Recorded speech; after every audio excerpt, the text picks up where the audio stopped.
Também mais uma pergunta. Aqui no paradoxo, na terceira linha, o paradoxo intraconsciencial das vocações inatas e realizadas pelas restrições somáticas. Você pode explicar melhor isso aqui? Eu posso. Esse é um paradoxo da enciclopédia que eu sempre coloco, quando posso, nos verbetes, para fazer a gente pensar nessas camuflagens que existem, camuflagens serexológicas também, que é um tema que eu estou recolhendo dados para escrever um verbete. O que é isso que eu chamo de camuflagem? Na falta de um nome melhor. É aquilo que não ajuda a identificar o nosso passado. Uma delas é isso. Às vezes a pessoa no passado teve um soma forte, alto, vamos dizer assim, né, macroesplâncnico, e ela vem e você encontra essa personalidade hoje num corpo franzino. Então, ela vai tentar fazer determinadas vocações que ela gosta, que aquilo vem com ela, por exemplo, tocar música, ter habilidade manual, e o soma não permite, o soma não veio preparado para isso. Então, às vezes isso pode confundir. Então, existem casos na CCCI hoje que a gente conhece que tem relação com isso. Você vê que é a mesma personalidade, até olhando as fotos do corpo anterior, você vê que o olho, o semblante lembra muito, e aí você olha a pessoa hoje, o corpo é totalmente diferente. Normalmente são personalidades, aí não estou falando mais tanto do Littré, mas são pessoas que tiveram alguma dificuldade com o próprio corpo, tiveram o uso que fizeram do próprio corpo, não foi o melhor. Então isso acaba acontecendo. E o outro lado também, às vezes, é uma infiltração de uma consex mais avançada. Então, se a gente pegar o caso do macrosoma idiota, por exemplo, você olha lá, se fosse estudar, se fosse conhecida a biografia dessa consciência, quem diria que ela seria uma serenona, um serenão, no caso do reurbanizador. Então, é saber olhar o corpo, mas também saber dar esses descontos ou ter isso em mente quando a gente for fazer essa comparação, que a genética é outra, que as necessidades evolutivas são outras, entende? Que nem sempre bate. Então, tem de tudo. Tem desde o caso que a gente vê que bate muito a fisionomia, com casos que não tem relação alguma e até o biotipo é bem diferente. Ainda tem a troca de gênero, né? Ainda tem a troca de gênero, que dificulta ainda mais. É uma das camuflagens que eu coloquei lá, quando troca de gênero, a coisa dificulta. Você quer perguntar? Eu queria discutir com você duas casuísticas assim, que tem sobre aquelas pessoas que às vezes tinham um trafor muito nítido e passa às vezes 2, 3 vidas, aquilo ali fica dormente, e depois aquilo para retornar. Num dos casos é o seu Manelzinho, de Monte Carmelo, que ele mesmo falava, que ele usou mal a intelectualidade nele em uma vida, e nessa vida ele não teve campo de expressar a individualidade, ele era quase um semi-analfabeto.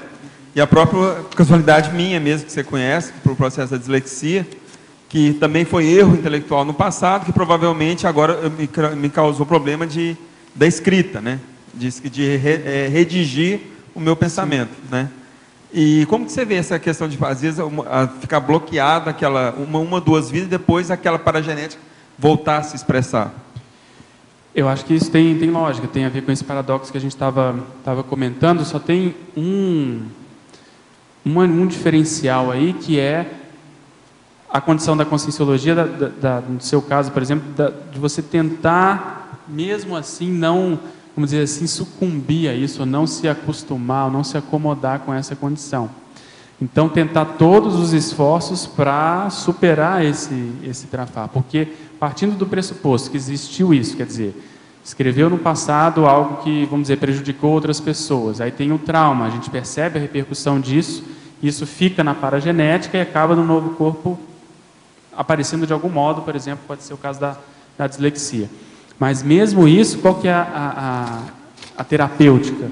É justamente forçar a escrever algo positivo para você fazer isso com toda a dificuldade, porque aí quando vier a facilidade de um corpo diferente, você vai deslanchar cada vez mais. Fazer nem que seja o mínimo. Nem que seja o mínimo, porque eu considero o seguinte, e principalmente hoje com a tecnologia que com a verbetografia dá, esse mínimo, no começo você vai achar que é o mínimo, mas depois você vai pegando, é como se fosse tentativa e erro, você vai vendo a coisa sendo feita, você vai ter motivação para fazer mais. Então é como se precisasse vencer um gargalo pequeno, inicial, e aí depois a coisa caminha, entende? Então é insistir na superação dessa fase inicial, que eu acho que depois isso isso vai vir. Aí essa paragenética que você falou, que talvez viria só no próximo corpo, ela já pode começar a se apresentar atualmente.